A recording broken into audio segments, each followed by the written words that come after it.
Hi friends, welcome back to the cookie drawer. Today I got a couple things that I want to make and I thought I'd bring you along. We can do this together. One of the things that my husband requested for this week is some bagels. I've been making bagels for quite a while and I have a recipe that I have no idea where I got it from, but it works really well. You don't need a mixer, you don't need any fancy equipment. Probably the fanciest equipment I have is a scale, because I measure everything by grams in order to get this recipe really good, and it tastes really good, and you can customize it and make it however you want. So let's get started. The first thing that we need to do is we actually need to get our yeast going. So in order to get the yeast going, we're gonna have to proof it. What we need to proof this yeast is, I need 340 milliliters of warm water. So how much is that? 340 milliliters is approximately, I have a little measure thing here. It's about 1 1/3 cups of water. And what they mean by warm water is gonna be around 100 degrees, 110 degrees. You don't want it to be too hot, because that will kill your yeast, and nobody wants that. Nobody wants killed yeast. So let me go grab some water, and I'm gonna shoot it in the microwave for probably, we'll try 30 seconds and we'll see where it's at. So hang on. Let's see where we're at. I'm just gonna stir it. I know you can't see down here yet. So I am at 108, 109 degrees. Perfect. It's perfect. Perfect temperature for the yeast. Okay, I know you can't see my face. Let me show you what I'm doing in this bowl here. I'm gonna put my water in the bowl, and we are just going to add some sugar. So this calls for 20 grams of sugar. So I am going to zero out I have this on a scale. I'm gonna zero out my scale, and I'm just going to weigh in 20 grams of sugar. Let me get it to grams. And I've got 23, so close enough. A little more in than I thought I was gonna. And then we need to have 10 grams of active dry yeast. So we're gonna do 10 grams of this. I'm just gonna stir this up. And as you can see, it's just yeast and sugar and water. And we're gonna let this sit for about 5 minutes or so. So I'm just gonna set that aside. And while that's sitting for the 5 minutes that we're sitting, I'm gonna go ahead and get another bowl that we can do our flour in. And this will be the one that I actually mix everything in. So the recipe calls for 500 grams of flour. And this recipe in particular calls for bread flour. So let's get 500 grams. And I can tell you how much roughly that's gonna be. We're probably looking at about 3.5 cups would be my guess. I'm gonna measure it while I'm doing it. I don't measure correctly, I know, I get it. Y'all are probably yelling at me going, that's not how you measure flour. I know. So I am almost there. Yep, I'm at 504. That was about almost 3 cups of flour roughly. We have our flour in here, so we want to get our other dry ingredient in the bowl, and our other dry ingredient is going to be salt. You want to have salt in your baked like breads and bready kind of products. The reason is, without the salt, your bread is going to be tasteless.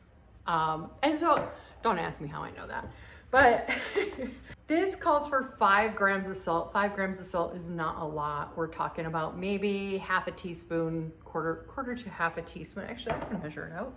Okay, we want 5 grams of salt.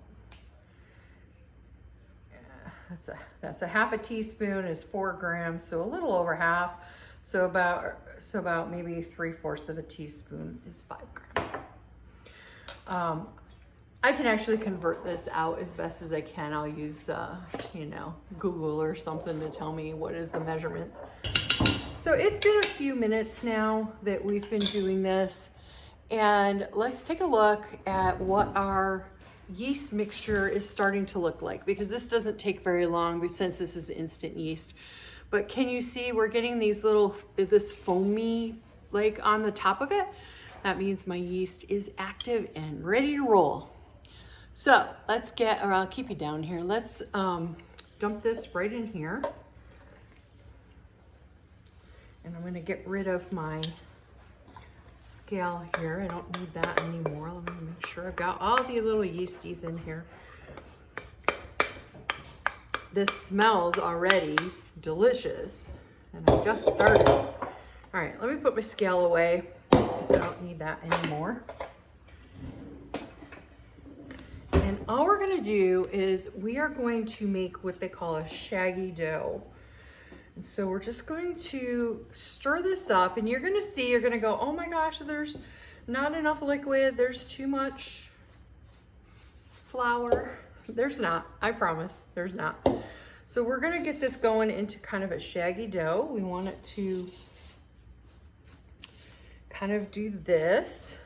And actually I am gonna get my hands in it. I have to knead this. So hold 1 second while I take all of my jewelry off. Let me show you what I'm doing here. I am going to take this out. You see I've got all this flour and all this stuff. It's fine. It's fine. It's all fine. Oh my gosh. I remember back in the day making bread and things with my mother and with my grandmothers especially.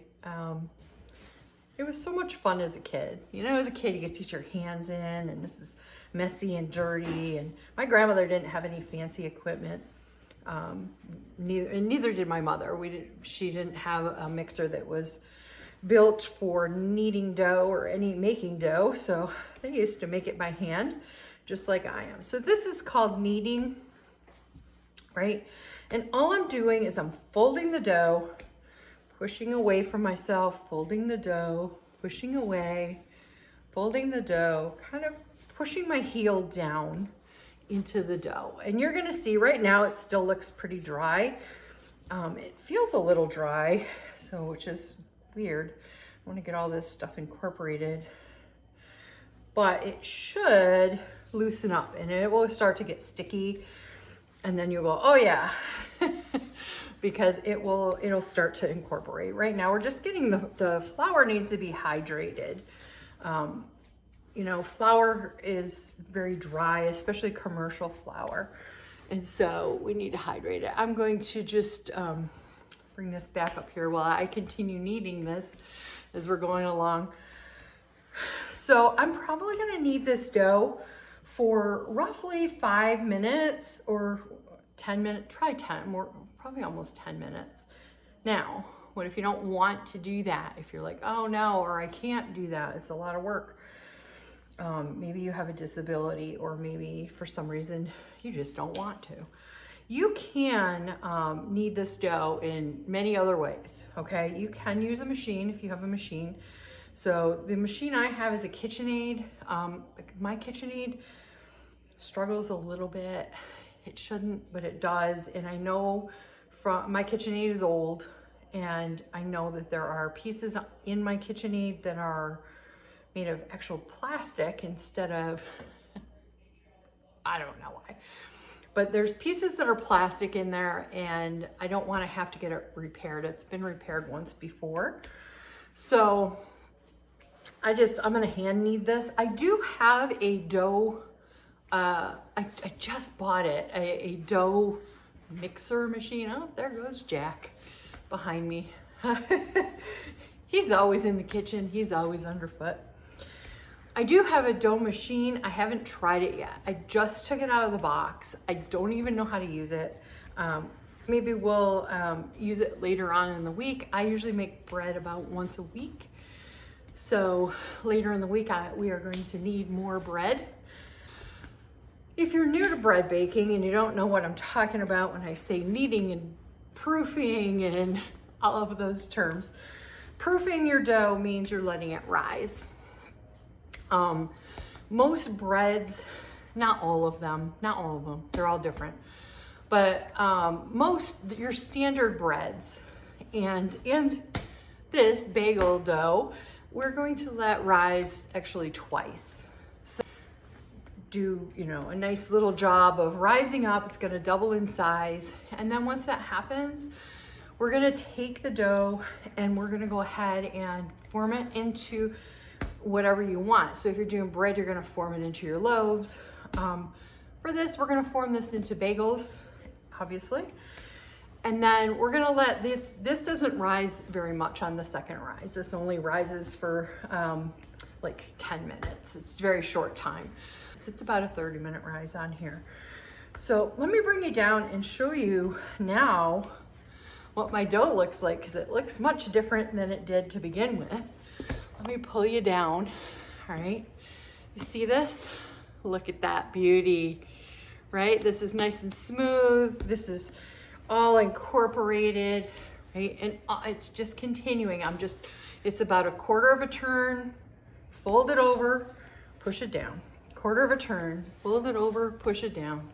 That's all I'm doing. This is called kneading. This is why our grandmothers were in good shape, because they had to do this on a regular basis. And even though it's not sticky at all, by the way, if you were wondering. So look at that. That's what it looks like. It's nice and smooth. It's not sticky. It's not tacky. It's actually really, really nice. And so we have a nice little ball.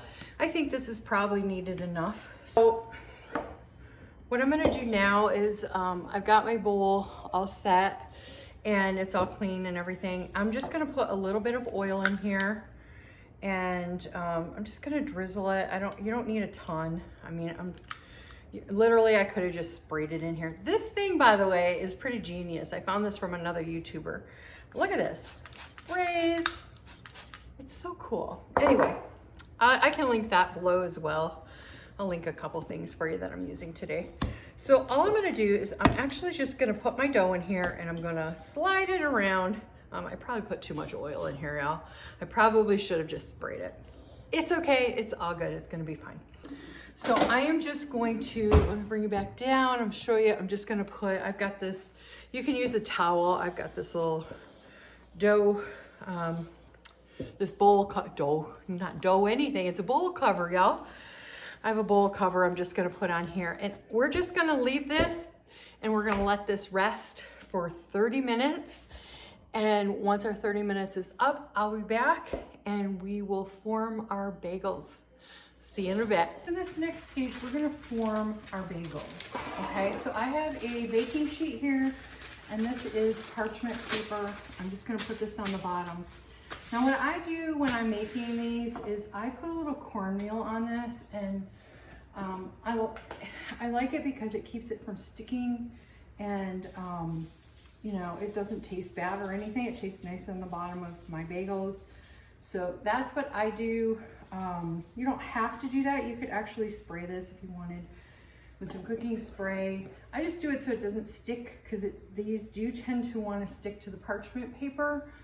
And I need them to come off very easily because these will get boiled. So what makes bagels the way they are is that they go into boiling water. This is New York style bagels. They go into boiling water for a couple minutes, 1 minute on each side basically. And then they come out of the water, go onto the baking sheet, and they get baked in the oven. So right now we're just gonna form them. So let's get that out. I'm just gonna punch my dough down and push the air out of it. You can see, because I had so much oil, there's quite a bit of oil on here, but it's not gonna hurt anything. Trust me guys, it'll be fine. I am going to kind of fold this up. This recipe makes we usually get about 8 bagels out of here, sometimes 10. I like these little things, but you can use just a knife, a kitchen knife, it doesn't matter. So to make this into 8, we're gonna eyeball it here. You can weigh these. Sometimes I weigh these out. I'm not gonna weigh them today. I'm just gonna eyeball. Perfect. So to form the bagel, what you're going to do is you're going to just kind of pull it like this. So you're see what I'm doing? I don't know if you can see what I'm doing here. I'm just pulling it, putting all the raw ends into the underneath it, right? I'm just gonna kind of pinch these together underneath, okay? And that's all I'm doing to form this little bagel, making it into like a little round. See, I've flattened it out a bit. And then you wanna just poke a hole through the middle and just work it out. If you want your bagels to have holes in them, you have to make these holes pretty big size, because this is gonna rise and it's gonna close these holes kind of back up. So you're not gonna have a bagel that looks like this with this great big, you know, almost face size hole in it. It won't be that way, but you wanna have decent holes or you won't really have holes in your bagels, and that's up to you. If you don't want holes in your bagels, that's fine, yeah, up to you. Probably all fit on this sheet to rise. And while these are rising, these only rise like 10 minutes. They don't take very long. So while these are rising for those 10 minutes, I am gonna put a pot of water on my stove back here and just start it to get it boiling, because it needs to be boiling. And I'll show you what we do when we get to that point. You know, this is something that my family did not make. My grandmothers never made bagels in their lives. They wouldn't have dreamed of making bagels, you know, because around the time when my grandmothers were around, being able to go to the store and being able to actually, you know, buy the things was like awesome. There were things they didn't have to actually make anymore, you know, like bread. They did occasionally make bread, but it was, you know, more of a hobby. And it was some, you know, most of the time we just had store-bought bread. But I like to do this because I think, you know, our store-bought breads and stuff have a lot of preservatives in them and weird ingredients. I mean, I know that they're preservatives and they're things that help to condition the dough. But I mean, come on, let's face it. It is not normal for bread to be lasting for like a month on your countertop. That is not normal. And so I like to do this. Not that I never buy. I certainly do. And I go through periods of time where I don't do much baking. But when I can, which is now, I like to make it. And okay, bagels are formed. See, they're very nice. So I'm gonna put a clean dish towel over this. We are going to let these set for about 10 minutes. Okay, here we are over at my stove here. I have, let me see if I can move, I don't know if I can move this. There we go. You can see that I have water boiling on here. I'm gonna turn that down to like medium. It just needs to be like, still needs to boil, but it needs to be just medium, it's fine. Our bagels are here. We're gonna take the towel off them now and set that aside. They're ready to go. I prepared a second pan because these are gonna puff up. See how puffed up they are now? Can you see these? Here guys, look at these. Aren't they great? They're awesome. So they're puffed up a little bit now, and they're gonna puff up even more when we put them in the water. But before I put them in the water, I wanna have everything prepared and ready to roll, right? So part of what I also have here is I have a little container and it has milk in it. I like to milk wash them before I put on whatever toppings I'm gonna put on them. And you can use oil if you want, or you can do an egg wash. Just beat up an egg and you can use that. But I have this ready to go. I also have my cornmeal still open because I'm gonna have to add probably some more to this pan. I'm gonna go ahead and use this. I'm not gonna throw all this stuff away. I'm gonna use this pan for half of the bagels are gonna be on here. And let me grab somewhere in here. I've got a little, here we go. I've got a little brush that I'll just use this to brush the tops of the bagels once they come out. In this water, right now I've got nothing in there. So I'm gonna put some flavorings in there. They're not really gonna flavor the bagels. It's not gonna be strong, anything like that. They just help to give it a little better flavor. So first thing I have is a little bit of salt. I'm gonna put in probably a tablespoon. You don't need a lot of salt in here. I'm probably just putting a tablespoon of salt in there. And then I am also gonna put in something called, this is called barley malt syrup. Oh, my thing's getting low. This is called barley malt syrup. And this is what is traditionally put in New York bagels. So we are going to just pour in, I don't need a whole lot of it. I'm just gonna put in probably about a tablespoon or so, right? We don't need a lot. We don't need a lot. Okay, whoa. It's very sticky. If you don't have it, don't worry about it. You don't need to have it. I have certainly made it without. You can also use, you could use some molasses in there. You could even just put a little sprinkle of sugar in there because this is a little bit sweet, but it helps the bagel. It tastes more like an actual New York bagel when you do that. I'm gonna put these in, I'm just gonna put in, they're gonna go 1 minute each side. So we're just gonna take the bagels and just gently put them in the water. Be careful, obviously, because you don't wanna burn yourself. I think I can fit maybe 4 per thing. And when they come out, we're gonna put them onto this sheet here. So I'm just gonna switch my sheets out and oops, I gotta set my timer. So we're gonna do these for 1 minute each side. So let me set my timer for 1 minute. And it's just gonna go along. So you might be wondering, what am I gonna put on my bagels? My husband's favorite bagels of all time are garlic bagels. So I am going to definitely do some that are garlic. You can use garlic powder. What I use, if I can find it, I should have gotten it beforehand. Let me see if I can pull it out of here.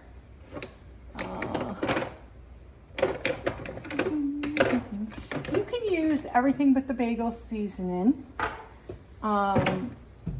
You can use that. This is minced garlic. That's what he likes on it. You could use garlic powder, but he likes this. So if you've ever gone to a bagel shop and you've had flavored bagels where they have like onions on the top or garlic in particular, this is what they used. It's minced garlic, and it's in a little bit, I don't know if you can even see. Whoops, stop. Okay, 1 minute is up.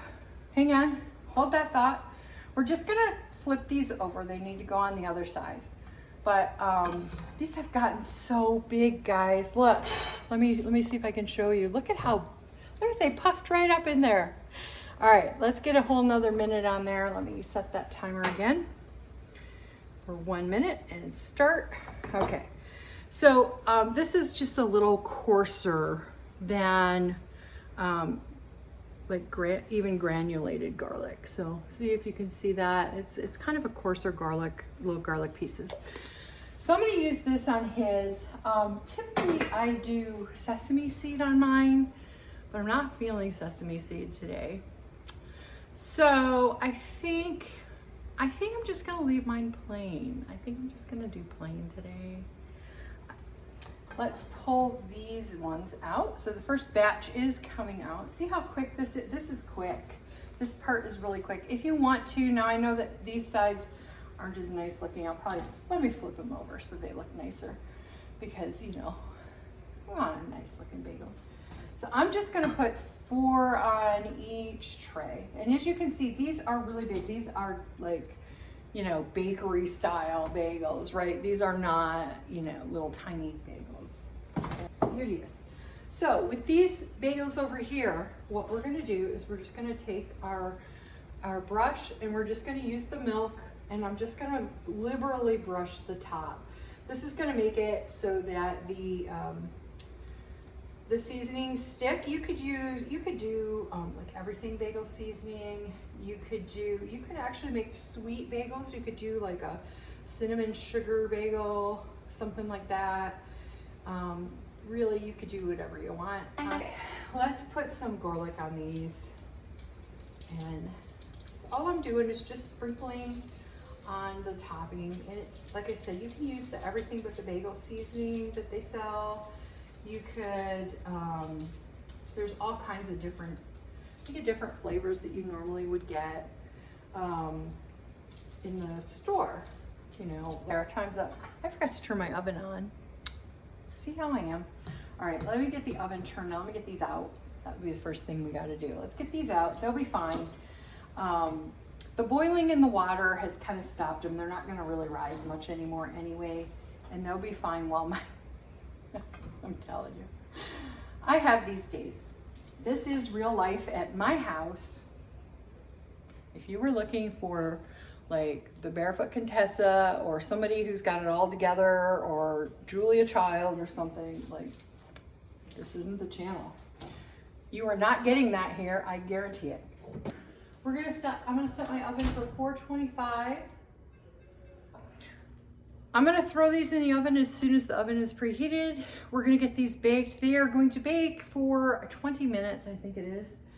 What I usually do is I set my timer for 10 minutes. I come in and I switch them around, because if you're gonna have them on 2 levels in the oven, it just makes for more even cooking, so that you don't have one of them burning and one of them not quite done, that kind of thing. So I'm gonna set my timer for 10 minutes. I'm gonna switch them around. I'm gonna set them for another 10 minutes, and they should be done at that point. So I will come back when they come out of the oven and we can take a look. Hi guys, we're back. The oven just went off. It's the timer, so let's see where we're at. Oh, guys, these look so good. I'm so excited. All right, let me show you what we have. These are the garlic bagels. Look at how good they look. They look great. And then these are just the plain bagels. I didn't put anything on these. I didn't put the wash on them or anything. They're just really just, ooh, they're gonna fly off the sheet. They're just plain bagels. Awesome, so excited. All right, so we're just gonna let those cool completely, and not gonna do anything with them. I'm just gonna leave them there. I'm gonna let them cool, and then we'll have them for breakfast tomorrow. And I hope you enjoyed this little video on how to make a couple things in my kitchen that I make. And in the meantime, put yourself on another cup of coffee, sit down, and Jack and I will be with you again next time.